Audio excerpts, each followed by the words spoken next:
Selamat atas pernikahan Anda, Pak Bima. Semoga langgeng hingga 100 tahun. Dengan senyum tenang di wajah, aku mendorong troli berisi karangan bunga duka cita dan muncul di depan pintu utama Hotel Mulia Jakarta, tempat pesta pernikahan sedang berlangsung meriah. Hanya dengan senyum itu saja, suasana di dalam aula pernikahan seketika menjadi dingin membekukan. Musik arak-arakan pengantin tiba-tiba berhenti, dan tatapan para tamu serempak tertuju padaku, tajam seperti pisau. Di atas pelaminan, Bima Nugraha, sang mempelai pria yang hendak menyematkan cincin ke jari mempelai wanita, mengangkat kepalanya dengan kaget. Wajah pria yang pernah kucintai seperti nyawaku sendiri itu dipenuhi kebingungan. "Arini, kenapa kamu di sini?" Mempelai wanita, Sarah Puspita, yang mengenakan gaun pengantin putih bersih, mencengkeram lengan Bima erat dengan wajah pucat pasi. "Mas Bima, siapa wanita ini?"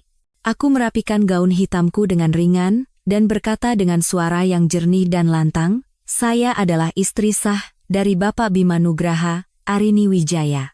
Saya dengar hari ini adalah hari yang membahagiakan bagi Pak Bima, jadi saya datang khusus untuk memberikan karangan bunga ucapan selamat." Suara bisik-bisik meledak seperti petasan.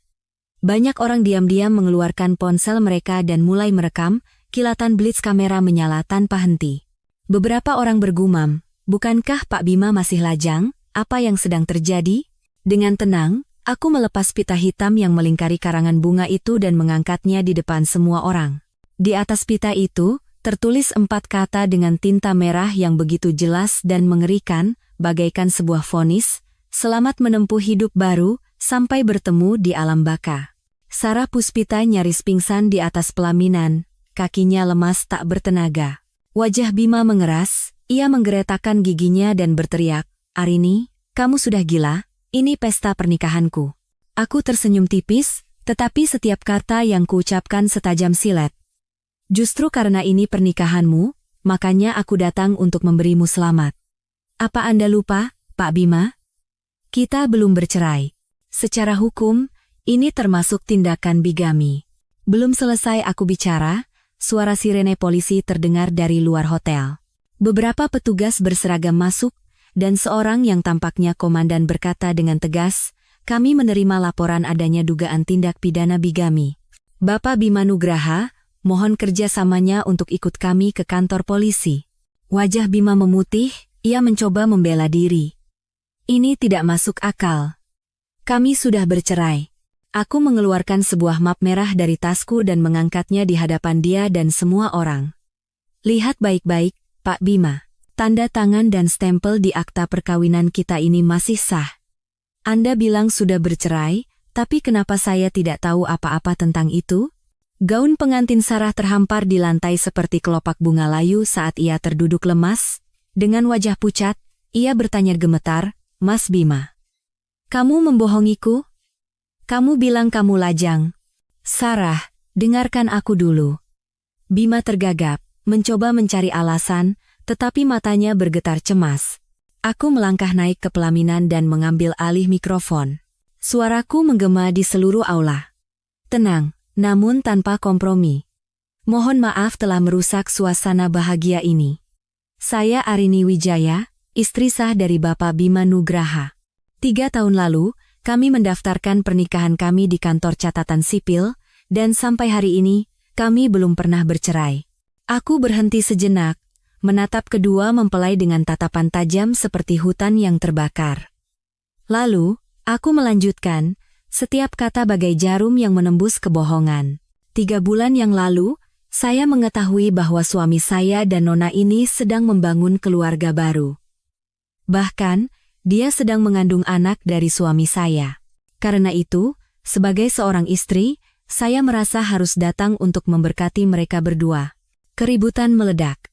Seorang wanita parubaya berdiri dengan marah, menunjuk dan berteriak, "Bima Nugraha, bagaimana bisa kau melakukan ini pada istrimu? Ini penipuan yang jelas." Sarah menangis terseduh-seduh sambil menutupi wajahnya.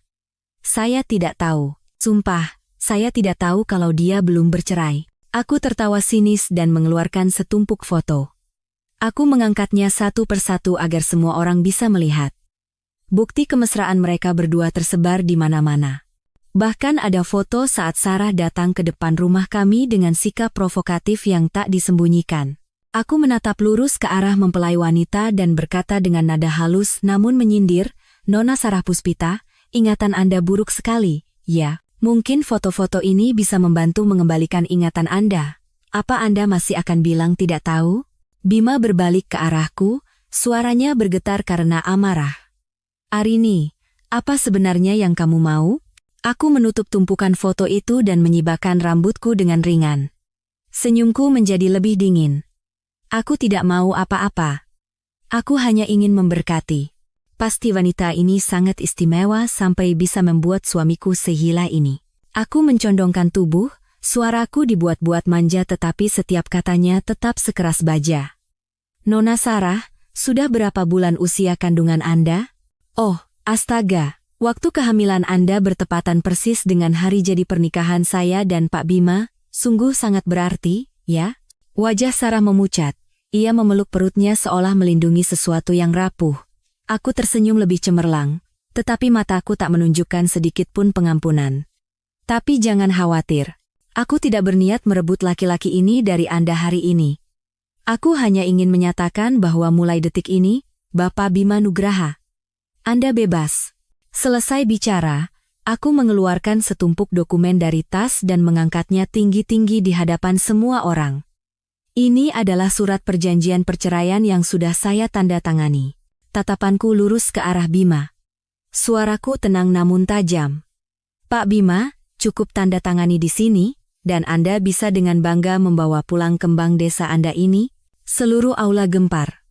Tak ada yang menyangka aku akan menjadi pihak yang pertama kali menawarkan perceraian.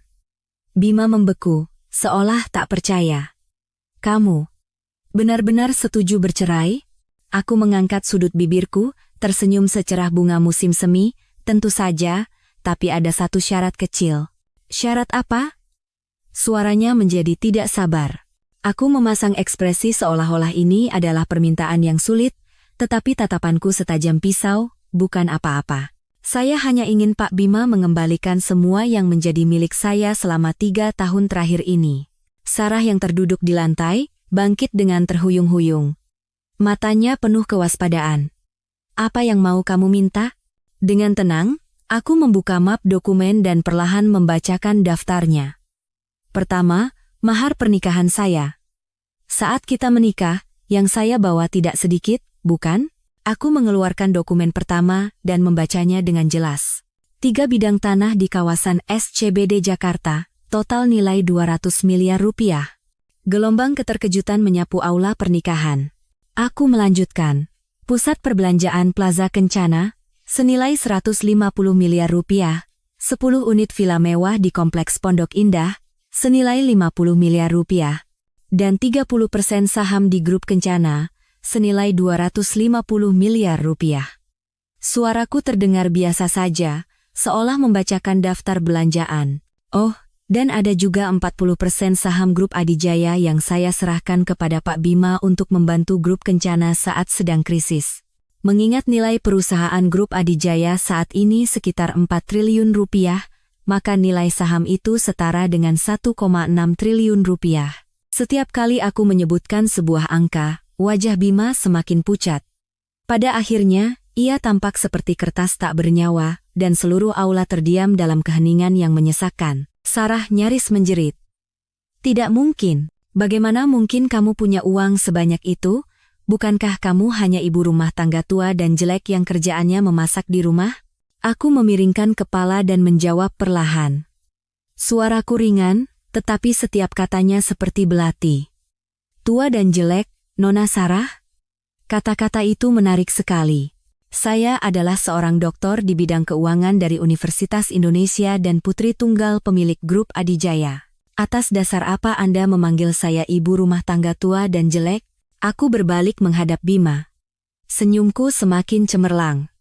"Pak Bima, sepertinya Anda lupa memberitahu Nona Sarah, ya? Tentang bagaimana dulu Anda mengejar-ngejar saya, bersumpah bahwa Anda mencintai diri saya apa adanya, tidak peduli dengan uang atau latar belakang keluarga saya. Tapi kalau dilihat sekarang, sepertinya yang Anda cintai adalah uang saya."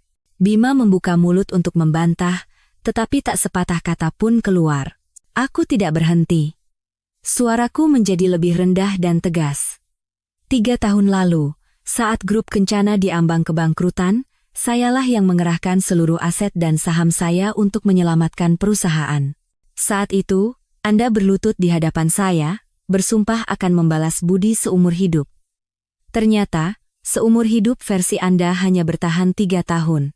Dia tergagap. Arini, aku mengangkat tangan untuk menghentikannya. Suaraku sedingin es. Sudahlah. Aku mengerti pilihanmu. Nona Sarah masih muda dan cantik, ditambah lagi dia mengandung anakmu. Wajar jika aku yang sudah menemanimu selama 3 tahun ini dibuang begitu saja seperti bunga layu. Senyumku masih terpasang, tetapi siapapun bisa merasakan kepahitan di balik kata-kataku. Wajah Sarah memerah karena marah. Ia berteriak, Arini, berhenti menyindir. Mas Bima tidak mencintaimu, dia bersamaku karena cinta sejati. Aku tertawa, bukan karena marah, tetapi karena jijik. Cinta sejati? Nona Sarah, apa Anda tahu kapan anak dalam kandungan Anda itu mulai ada? Dia terdiam, matanya bergetar. Aku perlahan mengeluarkan beberapa lembar dokumen. Ini adalah hasil tes kehamilan dari Rumah Sakit Harapan kita. Janinnya berusia 24 minggu, artinya sudah 6 bulan. Aku mengangkat kepala, suaraku tegas. 6 bulan yang lalu, saya sedang terbaring di rumah sakit menjalani kemoterapi untuk kanker. Tapi Pak Bimamu yang terhormat ini sedang sibuk menciptakan kehidupan baru di luar sana. Nona Sarah, apakah ini yang Anda sebut cinta sejati? Aula pernikahan seolah bergetar, lalu hening total. Para tamu terperangah, tak ada yang menyangka wanita yang tampak rapuh ini adalah seorang penderita kanker yang setiap hari berjuang antara hidup dan mati. Dan selama itu, suaminya dengan santai membangun keluarga baru dengan wanita lain. Wajah Bima pucat pasi, bibirnya bergetar hebat. Arini, aku tidak tahu. Aku tidak tahu kamu sakit. Aku tertawa getir. Suaraku lembut, tetapi setiap katanya setajam pisau. Tidak tahu, Pak Bima? Bukankah Anda selalu pulang tepat jam 10 malam? Saat aku mengirim pesan dari ranjang rumah sakit, Anda bilang sedang sibuk lembur. Ternyata lembur itu artinya berada di hotel bersama Nona Sarah. Aku mengeluarkan ponselku dan menunjukkan riwayat percakapan terakhir kami di depan matanya. Ini pesan terakhir yang kukirim. Mas Bima, aku sakit sekali. Bisakah kamu datang menemaniku? Aku berhenti sejenak, lalu membacakan balasannya dengan jelas. Jangan ganggu, aku sibuk. Aku mengangkat kepala, menatap lurus ke arah Bima. Malam itu, aku sendirian di rumah sakit. Sementara kamu sedang mengadakan pesta untuk merayakan kehamilan Nona Sarah. Wajah Sarah semakin kaku. Dia sepertinya mulai sadar bahwa dia juga telah dibohongi. Aku memasukkan ponselku dan merapikan rambut. Suaraku tenang. Jadi, Pak Bima, apakah Anda masih akan mengatakan bahwa hubungan Anda dan Nona Sarah adalah cinta sejati? Bima hanya bisa mengatupkan bibirnya, tak mampu berkata-kata. Aku tersenyum dan berkata dengan suara lembut namun tegas, sudahlah, mari lupakan yang lalu. Hari ini aku datang hanya untuk memberkati kalian berdua. Aku harap kalian bahagia dan langgeng hingga 100 tahun. Aku berbalik menghadap semua tamu. Pernikahan tidak akan lengkap tanpa buket bunga, bukan? Aku mencabut beberapa tangkai krisan putih dari karangan bunga duka cita dan mengikatnya menjadi buket kecil. Nona Sarah, ini hadiah pernikahan dariku untukmu. Selesai bicara, aku melemparkan buket krisan putih itu ke arahnya. Sarah menatap buket bunga yang melayang ke arahnya dengan wajah pucat pasi. Di Indonesia, semua orang tahu bahwa bunga krisan putih melambangkan duka dan pemakaman. Membawa krisan putih ke pesta pernikahan sama saja dengan kutukan yang keji. Dia secara refleks mundur, tetapi tersandung gaunnya sendiri dan jatuh dari ujung pelaminan. Sarah, Bima berlari untuk menolongnya. Saat membungkuk, ia terkejut melihat darah merah merembes di bawah gaunnya. Darah. Sarah mencengkeram tangannya erat dengan wajah pucat. Anakku. Aula pernikahan seketika menjadi kacau balau. Ada yang memanggil ambulans, ada yang merekam dengan ponsel, ada yang menunjuk-nunjuk dan berbisik, tapi aku tetap berdiri di tempatku. Dengan senyum lembut, seolah semua ini tak ada hubungannya denganku. Arini. Bima menggeram. Sekarang kamu puas? Puas karena apa? Kataku dengan tenang. Nona Sarah sendiri yang kaget lalu mundur dan jatuh. Apa hubungannya denganku? Aku bahkan tidak menyentuhnya seujung kuku pun. Memang, semua orang melihat dengan jelas. Sarah jatuh karena panik sendiri. Dari awal hingga akhir, aku tidak menyentuhnya sama sekali.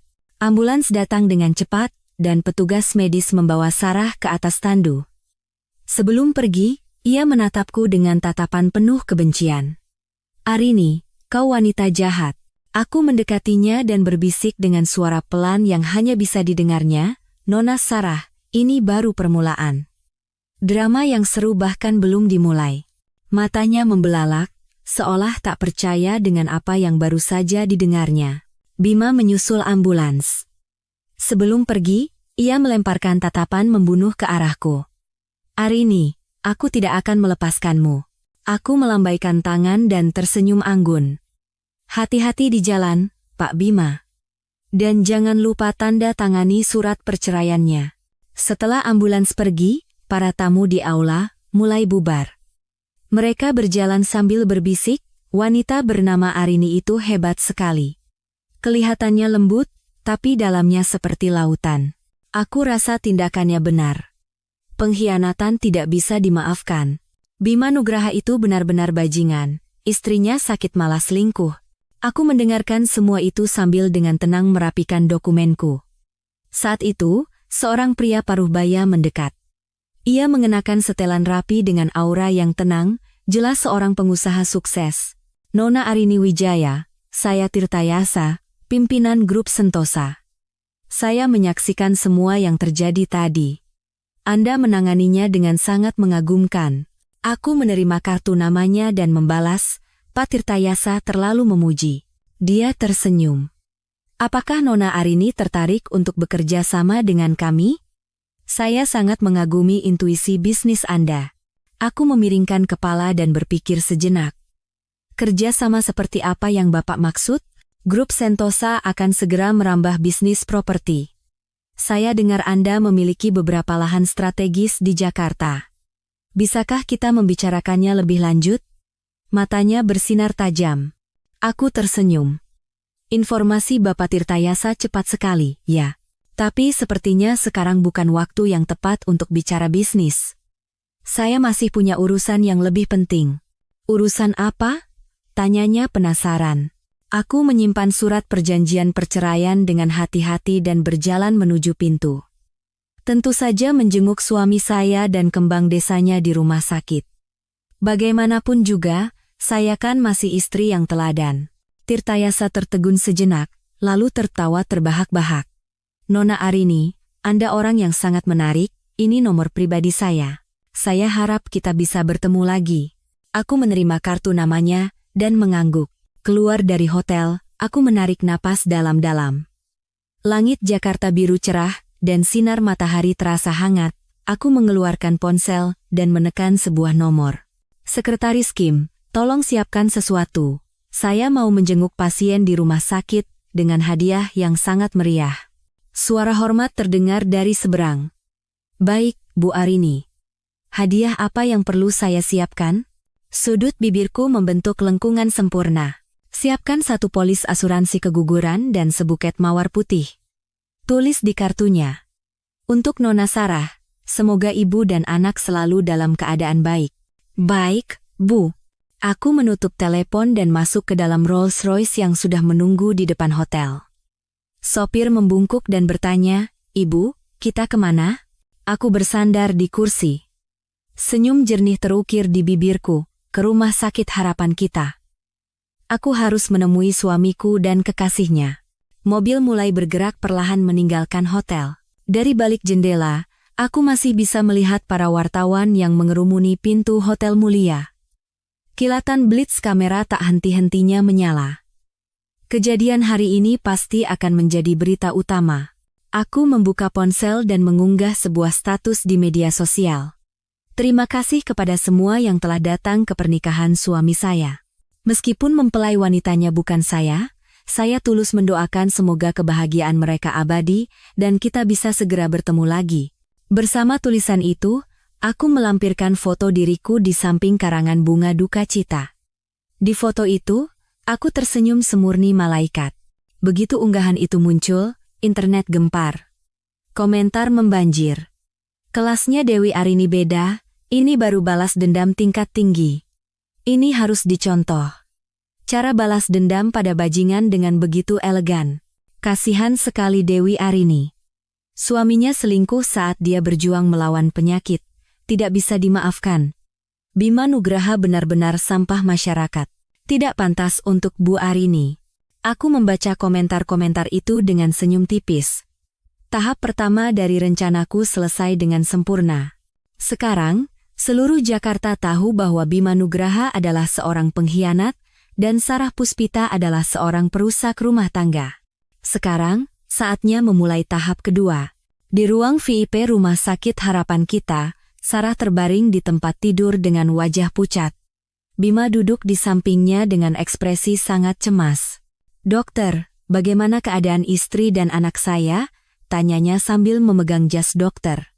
Dokter menaikkan kacamatanya dan berkata dengan nada serius, "Janinnya berhasil diselamatkan untuk saat ini, tetapi pasien harus istirahat total." "Lalu?" tanya Bima cemas. "Kondisi pasien sangat lemah dan ada tanda-tanda keguguran. Jika terus mengalami guncangan, akan sulit untuk mempertahankan kandungannya." Selesai bicara, dokter itu pergi. Sarah mulai terisak. Ini semua gara-gara Arini. Kalau saja wanita itu tidak datang membuat keributan, anak kita tidak akan seperti ini. Bima menggenggam tangannya erat sambil menggeretakkan gigi. "Ini salahku. Seharusnya aku sudah menceraikan wanita itu sejak lama." Sarah menatapnya dengan curiga. "Bukankah kamu bilang sudah bercerai? Kenapa wanita itu masih memegang akta perkawinan kalian?" Bima tergagap. "Aku pikir Arini akan mengurusnya sendiri. Dia sangat mencintaiku, aku tidak menyangka dia akan sengaja menahannya." "Jadi kamu bahkan belum pernah ke kantor catatan sipil?" Suara Sarah menajam karena marah. "Mas Bima, kamu membohongiku." "Sarah, dengarkan aku dulu." Saat itu, pintu kamar diketuk. Seorang perawat masuk membawa sebuket besar mawar putih yang diikat pita merah muda. "Nona Sarah, ada kiriman bunga." Sarah menerimanya dengan bingung. "Dari siapa?" Perawat memberikan sebuah kartu, tertulis di sini. Saat membuka kartu itu, wajahnya langsung pucat pasi. Tulisan tangan yang rapi dan elegan terbaca jelas. "Untuk Nona Sarah, semoga ibu dan anak selalu dalam keadaan baik. Cepat sembuh ya. Arini Wijaya." "Arini." Sarah menjerit dan melempar buket bunga itu ke lantai. "Wanita ini mengutukku. Memberikan mawar putih kepada ibu hamil adalah sebuah penghinaan yang jelas." Bima juga melihat kartu itu dan wajahnya menjadi gelap. Wanita ini benar-benar jahat. Perawat itu berdiri di ambang pintu dan menambahkan dengan perlahan, "Dan ada seorang pengacara yang ingin bertemu dengan Nona Sarah." Katanya ini terkait dokumen kompensasi asuransi. "Asuransi apa?" Sarah bingung. Tak lama kemudian, seorang pria paruh baya berjas rapi masuk ke kamar. Dia berkacamata bingkai emas dan membawa tas kerja, tampak profesional. "Selamat siang. Saya pengacara Budi Santoso dari firma Hukum Cakra, rekan." Dia menyerahkan kartu nama dan berkata dengan jelas, "Saya diutus oleh Ibu Arini Wijaya untuk membantu mengurus prosedur klaim asuransi keguguran atas nama Nona Sarah Puspita." "Asuransi keguguran?" Sarah terperanjat, nyaris melompat dari tempat tidur. "Apa maksudmu asuransi keguguran?" Pengacara Budi membuka tasnya dan mengeluarkan selembar dokumen. "Ini adalah polis asuransi yang didaftarkan oleh Ibu Arini untuk Anda. Uang pertanggungannya sebesar 500 juta rupiah. Jika Anda mengalami musibah keguguran, pihak asuransi akan membayarkan seluruhnya." Melihat namanya sendiri di dokumen itu, Sarah nyaris pingsan karena marah. "Arini. Wanita ini mengutuk anakku agar mati." "Nona Sarah, mohon tenang," kata pengacara Budi sambil membetulkan kacamatanya. "Menurut ketentuan, jika tertanggung mengalami kecelakaan, perusahaan asuransi wajib membayar kompensasi. Ibu Arini berpesan bahwa beliau sangat mengkhawatirkan kesehatan Anda, sehingga secara khusus menyiapkan asuransi ini. Keluar. Keluar sekarang juga. Bima menggeram. Pengacara Budi tetap tenang sambil merapikan dokumennya. Baik, saya permisi dulu, Nona Sarah. Dokumennya saya letakkan di meja samping tempat tidur. Jika butuh bantuan, silakan hubungi saya. Setelah dia pergi, kamar itu diliputi keheningan yang berat. Sarah terengah-engah karena marah. Mas Bima, lihat kan? Arini jelas-jelas mengutuk anak kita. Bima duduk diam di kursi. Saat itu, ia sadar bahwa mungkin seumur hidupnya ia tidak pernah benar-benar memahami wanita bernama Arini. Dulu, Arini begitu lembut dan penurut, tidak pernah bertengkar dengan siapapun.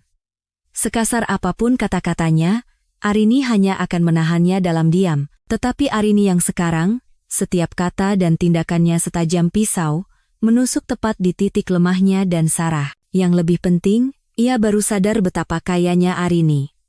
Aset properti dan sahamnya mencapai triliunan rupiah, dan selama ini ia tidak pernah menyadarinya. Mas, kamu lagi mikirin apa? Tanya Sarah lemah. Bima tersentak dan menggelengkan kepala.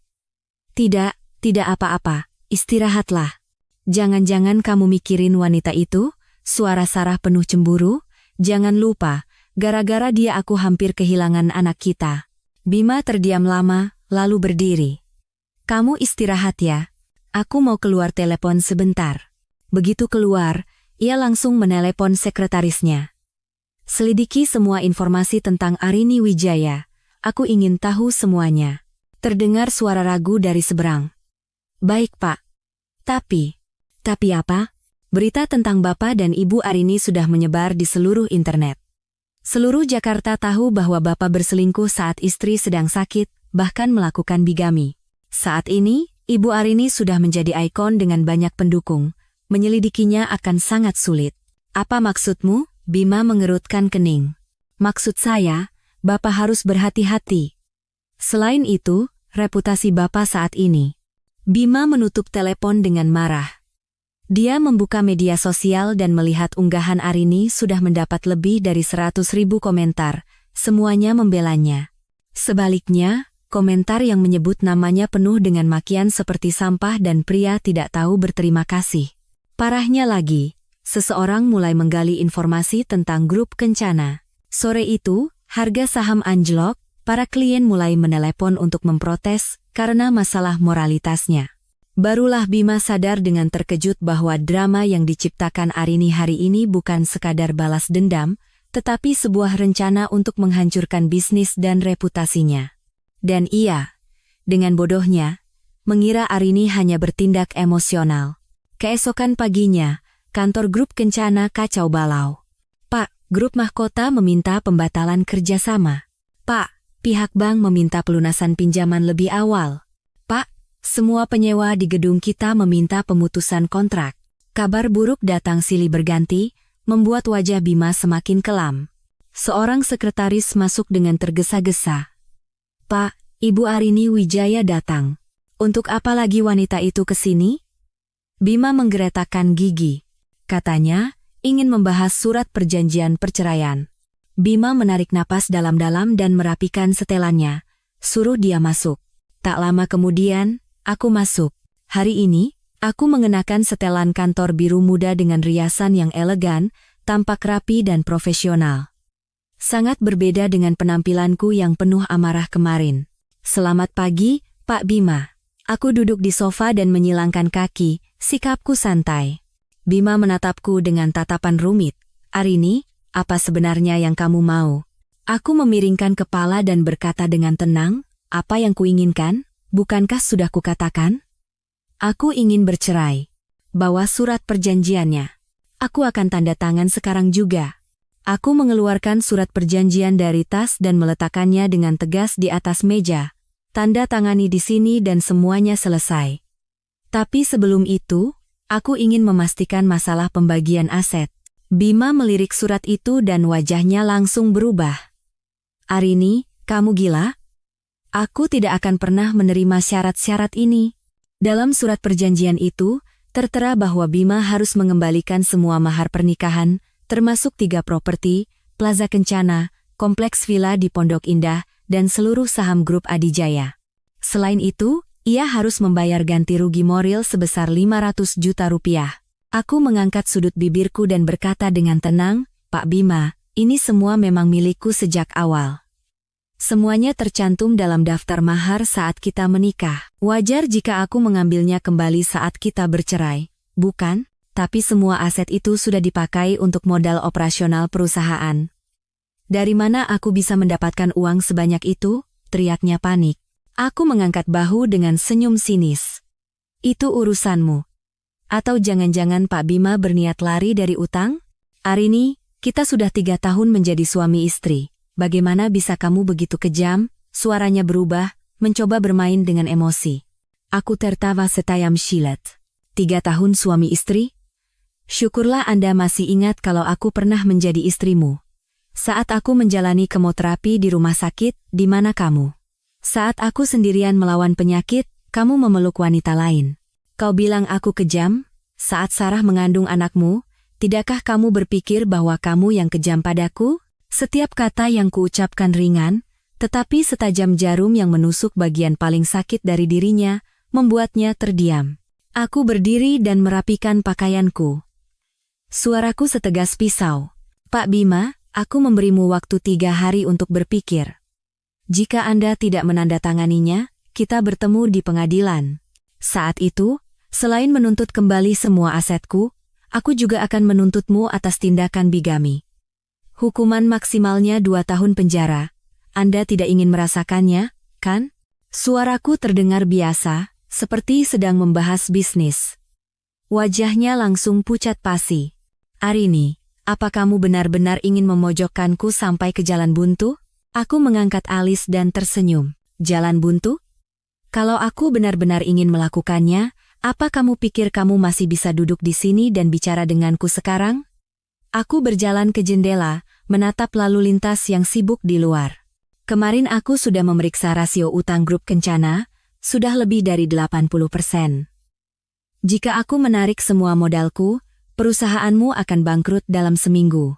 Wajahnya pucat pasi. Dia sepertinya tidak menyangka aku tidak hanya tahu tentang perselingkuhannya, tetapi juga menguasai laporan keuangan perusahaannya. Aku berbalik. Tatapanku lurus dan tak gentar. Tahu kenapa aku belum melakukannya? Karena masih ada sedikit rasa kasihan yang tersisa. Aku memberimu kesempatan untuk mundur dengan terhormat. Aku berjalan ke pintu dan menoleh sedikit. Suaraku tegas. 3 hari. Kuharap kamu membuat pilihan yang bijak. Selesai bicara, aku keluar dari kantor.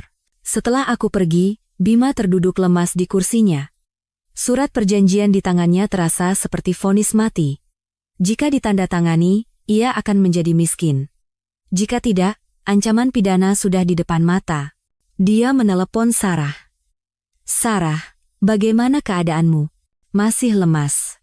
Kata dokter harus diobservasi seminggu lagi. Suaranya terdengar penuh keluhan. Kapan kamu ke sini? Masih ada urusan. Nanti aku ke sana. Apa ini gara-gara Arini lagi? Bima terdiam sejenak, lalu menjawab singkat, jaga kesehatanmu, urusan lain biar aku yang tangani. Setelah menutup telepon, ia duduk termangu. Ingatan 3 tahun lalu tiba-tiba muncul. Arini saat itu begitu anggun, matanya penuh kepercayaan. Sosoknya masih sama, tetapi tatapannya telah berubah menjadi dingin, tajam, dan penuh perhitungan. Sejak kapan wanita yang dulu mencintainya seperti nyawa itu menjadi begitu tegas? Sebuah penyesalan samar melintas di hatinya. Jika dulu ia tidak berkhianat, apakah hasilnya akan berbeda? Tapi dalam hidup, tidak ada jika. Sekarang ia harus menghadapi serangan balik dari wanita yang telah ia sia-siakan. Di rumah sakit, Sarah menerima telepon dari nomor tak dikenal. Halo, dengan Nona Sarah Puspita? Iya, betul. Saya Rino dari Harian Jakarta. Saya ingin mewawancarai Anda terkait kejadian kemarin dan hubungan Anda dengan Bapak Bima Nugraha. Mendengar kata wartawan, matanya langsung berbinar. Apa yang ingin Anda ketahui? terutama tentang kejadian di pesta pernikahan dan kisah cinta kalian berdua. Sarah berpikir sejenak. Ini adalah kesempatan emas untuk membersihkan namanya. Baik, saya bersedia diwawancara. Tak lama kemudian, wartawan itu tiba. Sarah merapikan baju pasiennya, sedikit memoles riasan, dan bersiap di depan kamera. Nona Sarah, sejak kapan Anda mengenal Pak Bima? Dia tersenyum, sengaja memasang ekspresi penuh cerita. 3 tahun lalu, saat saya bekerja di sebuah kafe. Dia sering datang, dan kami menjadi akrab secara alami. Saat itu, apakah Anda tahu Pak Bima sudah menikah? Tidak tahu, katanya cepat, matanya mulai berkaca-kaca. Mas Bima bilang dia lajang. Saya tidak pernah dengar dia punya istri. Kenyataannya, ia tahu dengan jelas. Tetapi ia menganggap fakta bahwa Bima menyembunyikan istrinya demi dirinya adalah bukti betapa besar perasaan Bima padanya. Kalau begitu, apakah Anda merasa tindakan Ibu Arini kemarin keterlaluan? Dengan air mata yang menggenang, ia terisak. Sangat keterlaluan. Saya sedang hamil, tapi dia mengirim karangan bunga duka cita dan krisan putih ke pernikahan kami. Saya hampir kehilangan anak saya. Saya ini tidak bersalah. Kalau ada masalah, seharusnya dia selesaikan dengan suaminya. Kenapa menyeret saya dan anak saya? Wartawan itu mencatat dengan tekun dan terus bertanya. Bagaimana pendapat Anda tentang opini publik yang menyebut Anda perusak rumah tangga orang? Saya bukan perusak rumah tangga orang.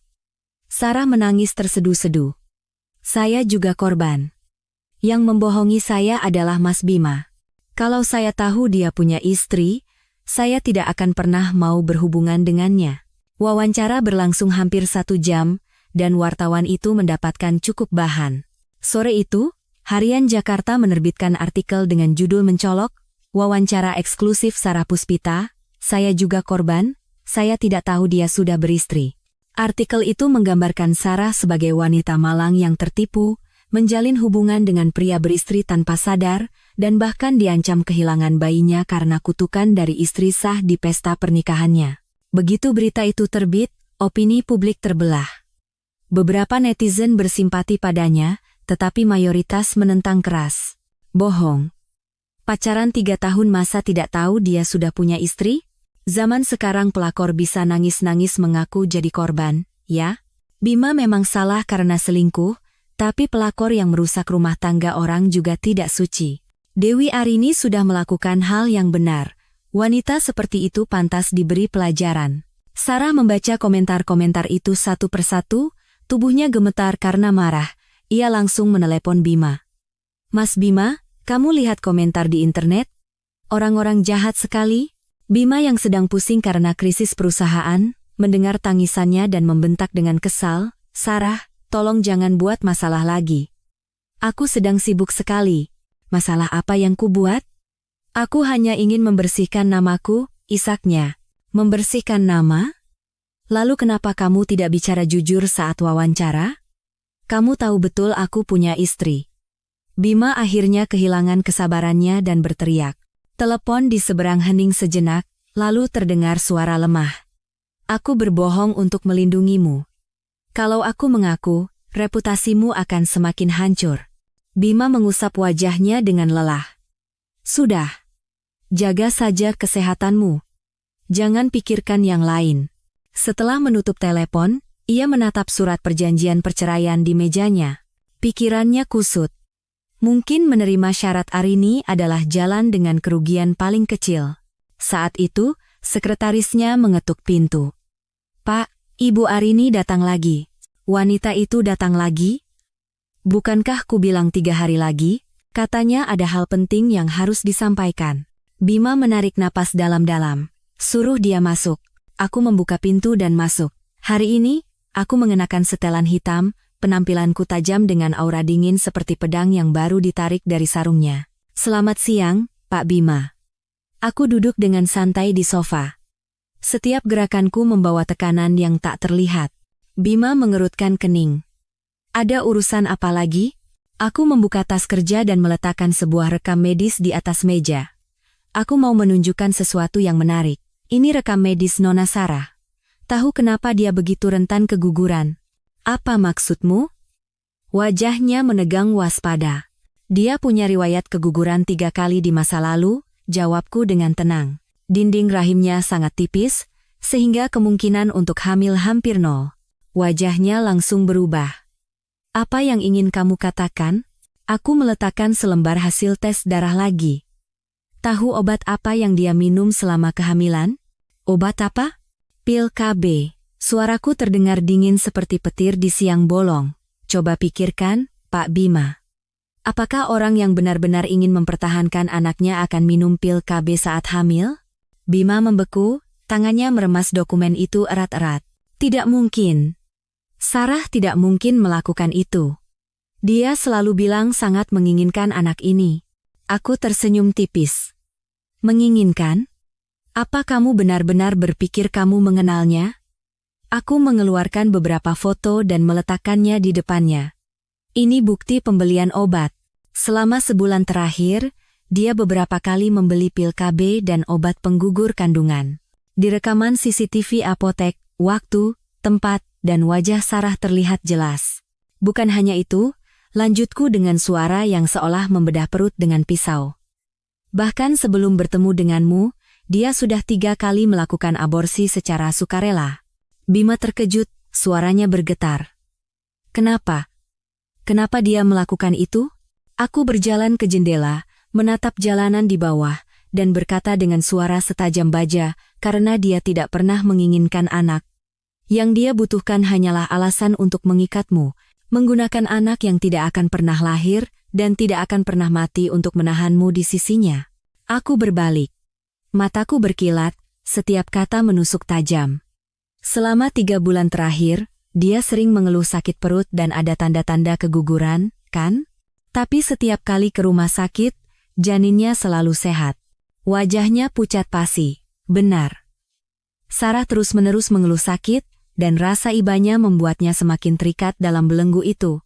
Dia menggunakan rasa bersalahmu untuk memenjarakanmu, kataku, menekankan setiap kata. Pak Bima, apa kau masih naif percaya bahwa dia tulus mencintaimu?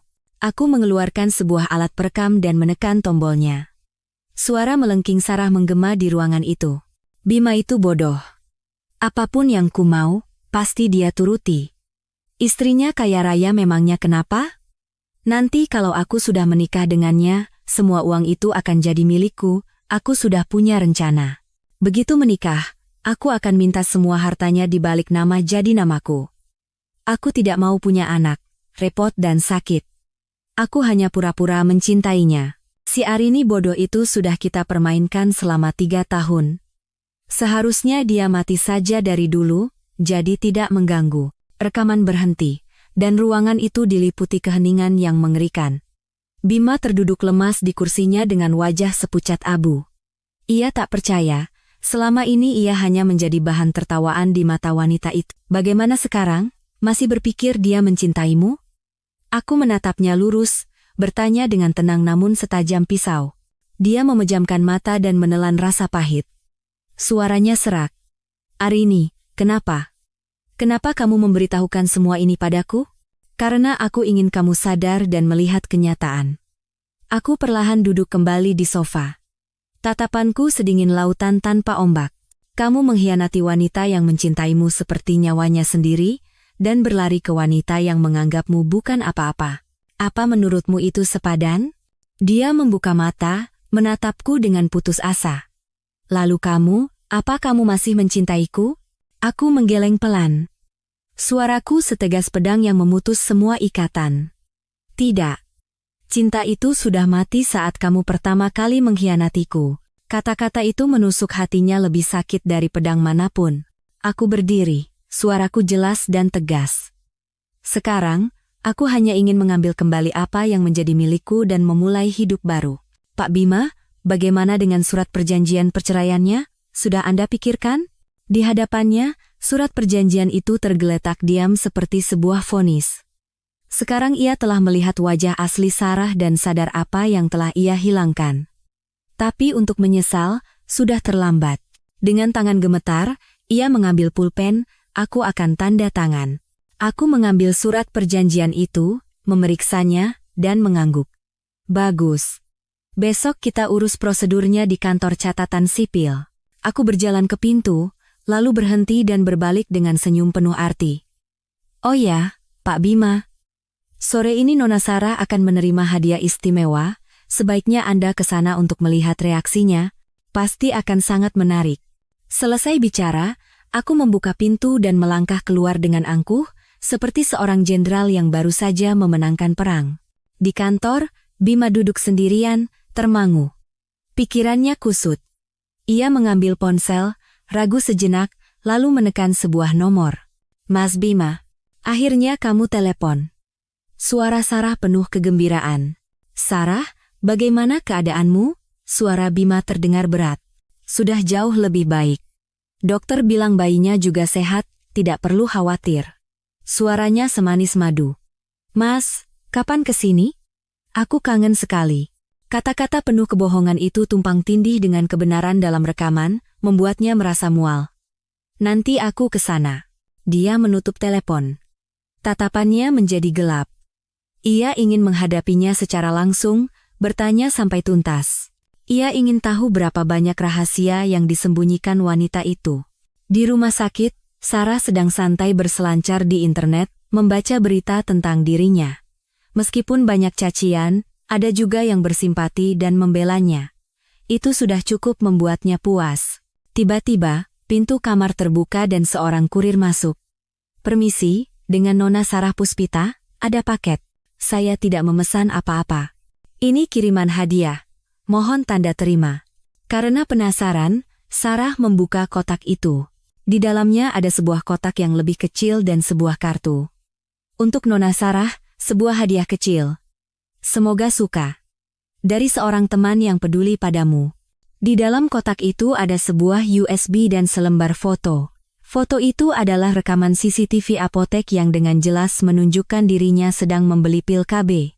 Tanggal, waktu, dan tempatnya tercantum lengkap. Wajah Sarah langsung berubah. Ia buru-buru mencolokkan USB itu ke laptop. Isinya adalah rekam medis lengkap dan file rekaman suaranya sendiri. Tidak mungkin. Bagaimana bisa Arini mendapatkan semua ini? Tangannya gemetar ketakutan. Saat itu, pintu kamar terbuka dan Bima masuk. Mas Bima. Sarah buru-buru mematikan laptop, mencoba menyembunyikannya, tetapi wajah Bima sudah sedingin es, tatapannya setajam pisau. Dia berjalan lurus ke samping tempat tidur dan berkata dengan suara rendah, Sarah, kita perlu bicara. Bicara apa? Suaranya bergetar. Bima mengeluarkan ponselnya dan memutar rekaman suara itu. Suara melengkingnya sendiri terdengar jelas, membuat Sarah pucat pasi seolah ditelanjangi. Mas Bima, dengarkan aku dulu. Itu tidak benar, pintanya. Tidak benar? Bima tertawa dingin dan melemparkan foto ke atas meja. Lalu ini apa? Sarah panik total. Aku bisa jelaskan. Jelaskan kenapa kamu minum pil KB saat sedang hamil. Bima membentaknya kata demi kata. Jelaskan kenapa kamu menyebutku bodoh. Jelaskan kenapa kamu menipuku dengan cinta palsu. Sarah menangis. Aku benar-benar mencintaimu. Aku hanya takut kehilanganmu, makanya aku bicara seperti itu. Takut kehilanganku? Bima nyaris menggeram. Lalu kenapa kamu tidak pernah mau melahirkan anakku? Dia kehabisan kata-kata. Mata Bima menjadi gelap. Hatinya dipenuhi amarah dan penyesalan. Karena kamu, aku mengkhianati istriku. Karena kamu, aku kehilangan bisnisku. Karena kamu, aku menjadi miskin. Dan ternyata, semua itu hanya kebohongan? Tidak, aku tulus mencintaimu, pintanya mati-matian. Jangan meragukan kita hanya karena Arini. Arini? Bima mengangkat USB itu dan berkata dengan dingin, di dalamnya ada rekam medis, rekaman CCTV, dan rekaman suaramu sendiri. Semuanya bukti. Sarah tak bisa lagi membela diri. Bima menatapnya lama. Di matanya hanya tersisa penyesalan yang mendalam. Aku benar-benar buta karena mempercayaimu. Mas Bima, kamu tidak boleh begini padaku. Aku mengandung anakmu. Sarah mencoba meraih harapan terakhirnya. Anak? Bima tertawa sinis, seperti pecahan es. Apa benar ada anak di dalam perutmu? Kata-kata itu membuatnya terhuyung. Ia memeluk perutnya dengan ketakutan. Apa maksudmu? Maksudku, mari kita periksa dengan pasti. Bima menekan bel panggilan dan memanggil dokter. Pasien ini, tolong lakukan pemeriksaan lengkap. Baik, segera kami siapkan, jawab dokter. Tidak, aku tidak mau diperiksa. Sarah menjerit, tetapi sudah terlambat. Dokter dan perawat dengan cepat masuk dan menyiapkan peralatan. 30 menit kemudian, hasilnya keluar. Dokter memegang laporan dan berkata dengan tenang, Pak Bima, pasien memang sedang hamil. Tapi kondisi perkembangan janinnya tidak baik. Selain itu, dari sampel darahnya terdeteksi kandungan pil KB dalam jumlah besar. Jika terus dikonsumsi, akan sangat sulit mempertahankan janinnya. Sarah terduduk lemas di ujung tempat tidur. Semua pembelaannya menjadi bisu. Bima menatapnya dengan dingin. Sarah, kamu benar-benar kejam. Kalau tidak mau punya anak, kenapa kamu menipuku? Aku hanya... Dia tergagap. Semua kebohongannya telah runtuh. Sudah cukup. Bima berbalik hendak pergi. Mas Bima, jangan tinggalkan aku. Sarah berlari dan memeluknya dengan putus asa. Bima dengan tegas melepaskan tangannya. Hubungan kita sudah berakhir. Mulai hari ini, aku tidak mau melihat wajahmu lagi. Dia pergi tanpa menoleh ke belakang. Sarah terduduk di lantai, menangis pilu. Mimpi yang telah ia bangun begitu lama hancur berkeping-keping. Di luar rumah sakit, aku duduk di dalam mobil, menyaksikan punggung Bima yang menjauh. Sudut bibirku sedikit terangkat. Tahap kedua dari rencanaku telah selesai. Keesokan paginya, di depan kantor catatan sipil, aku tiba tepat waktu, mengenakan gaun putih yang anggun dengan riasan rapi. Wajahku tampak santai. Bima sudah ada di sana. Matanya merah, sepertinya tidak tidur semalaman. Penampilannya kuyu. Selamat pagi, Pak Bima, sapaku sambil tersenyum kecil. Dia menatapku dengan perasaan campur aduk. Arini, apa kita benar-benar harus sampai sejauh ini? Tentu saja, jawabku singkat. Atau jangan-jangan Pak Bima masih ingin mempertahankan pernikahan yang sudah busuk ini? Dia terdiam lama, lalu berkata dengan suara serak, kalau aku minta maaf, apa kamu bisa memaafkanku? Aku memiringkan kepala dan menggeleng dengan tatapan tenang. Tidak. Luka sudah tergores, tidak bisa dihapus dengan satu kata maaf. Kalau aku bilang aku menyesal dan ingin memulai lagi, apa kamu bersedia mempertimbangkannya? Aku tertawa dingin. Memulai lagi? Pak Bima, apa yang tersisa di antara kita untuk dimulai kembali? Aku menunjuk pintu masuk. Ayo selesaikan saja prosedurnya. Supaya kita berdua bisa lega. Petugas menerima dokumen kami dengan tatapan penasaran. Bapak dan Ibu yakin mau bercerai? Kelihatannya serasi sekali. Yakin, jawabku. Apakah ada pembagian harta yang perlu dimediasi? Tidak. Kami sudah sepakat. Aku menyerahkan surat perjanjian. Petugas itu membacanya sekilas dan matanya membulat. Di surat itu tertulis Bima keluar hampir dengan tangan kosong, dan aku mendapatkan kembali semua asetku. Pak Bima, apa Anda benar-benar setuju dengan syarat-syarat ini? Dia tersenyum pahit. Iya, saya setuju. 30 menit kemudian, prosedur selesai. 2 lembar akta cerai menjadi titik akhir dari pernikahan 3 tahun kami. Keluar dari kantor, aku menarik napas dalam-dalam. Hatiku terasa ringan. Akhirnya bebas. Bima menatapku. Melihat betapa tenangnya aku, ia ragu-ragu. Arini, apa kamu benar-benar tidak membenciku? Dulu iya. Sekarang tidak, kataku dengan jelas. Membenci orang yang tidak berharga hanya akan menyiksa diri sendiri. Aku menoleh. Tatapanku tenang. Pak Bima. Oh, mulai sekarang hanya Bima Nugraha, ya? Kita sudah jadi orang asing. Semoga hidupmu baik-baik saja dan bertemu dengan orang yang baik. Lalu kamu, apa rencanamu selanjutnya? Mataku berbinar, aku tersenyum. Memulai hidup baru. Mengambil alih grup Adijaya dan menjadikannya kerajaan bisnis terbesar di Jakarta. Aku akan membuat dunia tahu bahwa Arini Wijaya bukan hanya mantan istri yang sabar dan penurut. Aku adalah wanita yang mandiri, kompeten, dan berprestasi. Bima menatap sosokku yang penuh percaya diri itu dengan termangu. hatinya kacau. Ternyata, dari awal hingga akhir, Arini adalah orang yang luar biasa. Hanya saja ia tidak pernah menyadarinya. Arini, seandainya waktu bisa diputar kembali. Tidak ada seandainya, potongku. Suaraku tenang namun tegas, yang sudah berlalu biarlah berlalu. Kita berdua harus melangkah maju. Aku masuk ke dalam Rolls-Royce yang sudah menunggu di pinggir jalan. Selamat tinggal, Bima Nugraha. Semoga bahagia. Mobil bergerak. Dia menatap mobil yang menjauh dengan hampa, hatinya dipenuhi penyesalan. Ia bukan hanya kehilangan seorang istri, tetapi juga seorang partner yang bisa diajak susah dan senang. Tapi sekarang, semuanya sudah terlambat. Di dalam mobil, aku mengeluarkan ponsel dan menekan sebuah nomor. Sekretaris Kim, adakan rapat dewan direksi sore ini, aku akan mengumumkan pengambilalihan resmi grup Adijaya. Baik, Bu. Ada instruksi lain. Siapkan siaran pers. Judulnya, Arini Wijaya, fokus kembangkan bisnis keluarga pasca perceraian. Dan batalkan semua kerjasama dengan grup Sentosa. Aku sudah menemukan partner yang lebih baik. Baik, Bu. Aku menutup telepon dan menatap keluar jendela. Hatiku terasa ringan. Tahap ketiga dari rencanaku telah selesai. Sekarang, saatnya memulai tahap keempat. Aku harus menunjukkan pada semua orang bahwa tanpa Bima Nugraha, Arini Wijaya masih bisa hidup dengan cemerlang. Dan Sarah Puspita. Dia akan segera menerima ganjarannya. Perusak rumah tangga orang tidak akan pernah bisa lari dari akibatnya. Seminggu kemudian, Hotel Indonesia Kempinski, salah satu hotel bintang 5 termewah di Jakarta, bersinar terang dengan sebuah konferensi pers akbar. Ruangan itu penuh sesak dengan awak media.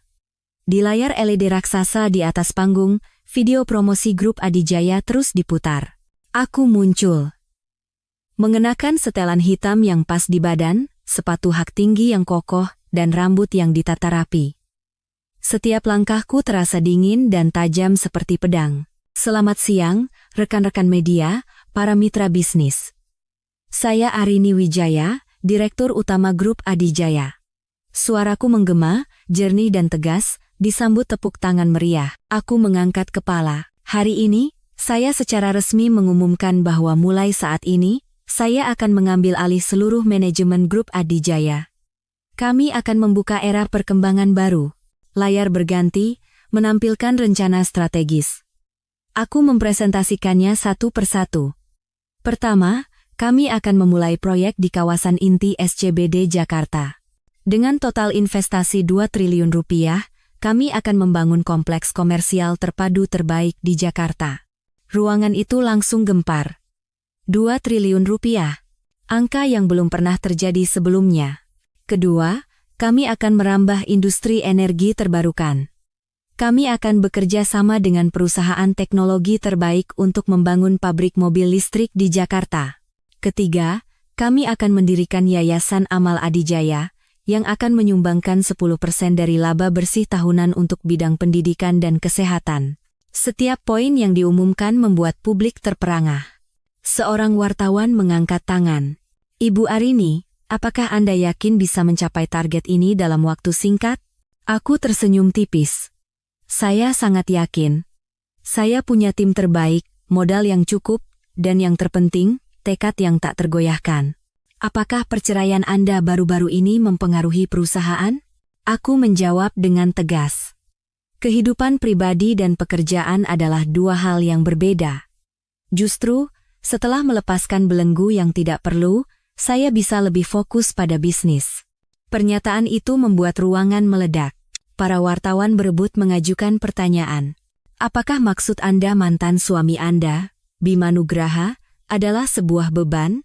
Ada rumor perusahaannya sedang kesulitan. Apakah Anda akan membantunya?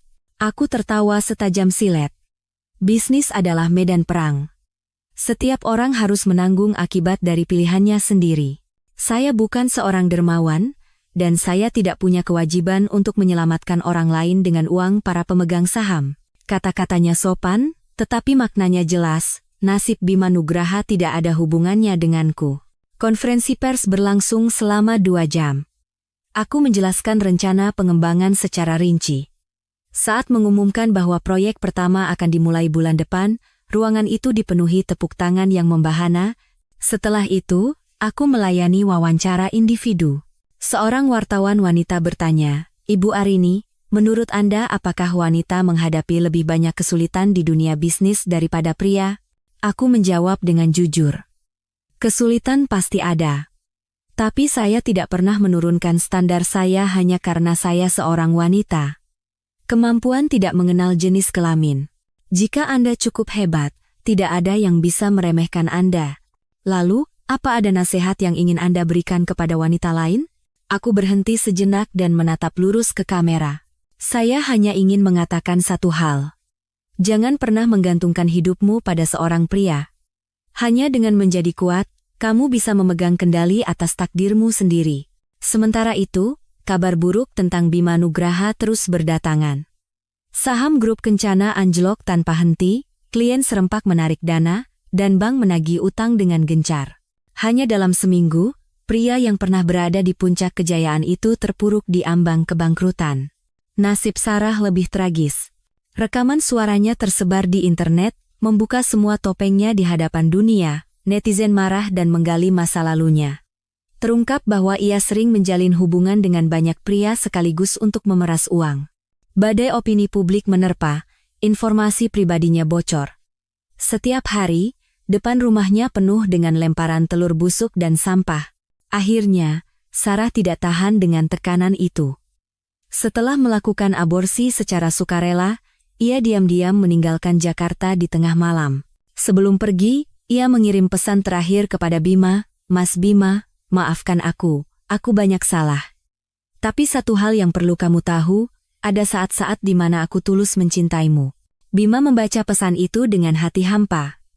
Cinta? Jika itu cinta, cinta itu terlalu murah.